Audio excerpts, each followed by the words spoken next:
സൂചി ഉപയോഗിച്ച് ലഹരി വസ്തുക്കൾ കുത്തിവെക്കുന്നവർക്കിടയിൽ HIV ബാധ കൂടുന്നതായാണ് ആരോഗ്യവകുപ്പിന്റെ കണ്ടെത്തൽ.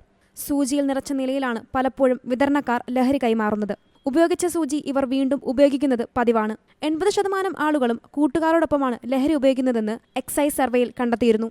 കൂട്ടുകൂടി ലഹരി കുത്തിവെക്കുന്ന മിക്കവരും ഒരേ സൂചിയാണ് പങ്കിടുന്നത്. ഇതാണ് ലഹരി ഉപയോഗിക്കുന്നവരിൽ HIV കൂടാൻ കാരണം. കുത്തിവെക്കുന്ന ലഹരി ഉപയോഗത്തിലൂടെ മലപ്പുറത്ത് ഇതുവരെ 6 മലയാളികൾക്കും 3 അതിഥി തൊഴിലാളികൾക്കുമാണ് രോഗം സ്ഥിരീകരിച്ചത്.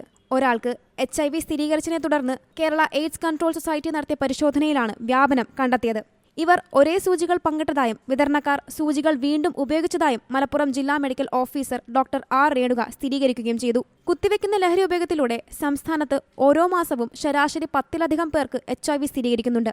ഈ വർഷം മലപ്പുറം ജില്ലയിൽ മാത്രം 10 പേർക്ക് രോഗം കണ്ടെത്തിയതായി നോഡൽ ഓഫീസർ ഡോക്ടർ C. ശുഭൻ അറിയിച്ചിട്ടുണ്ട്. C Malayalam news, Malappuram. ഏറ്റവും പുതിയ വാർത്തകളും വിശേഷങ്ങളും വിരൽ തുമ്പിലറിയാൻ സി മലയാളം ന്യൂസ് എല്ലാ ഡിജിറ്റൽ പ്ലാറ്റ്ഫോമുകളിലും ലഭ്യം.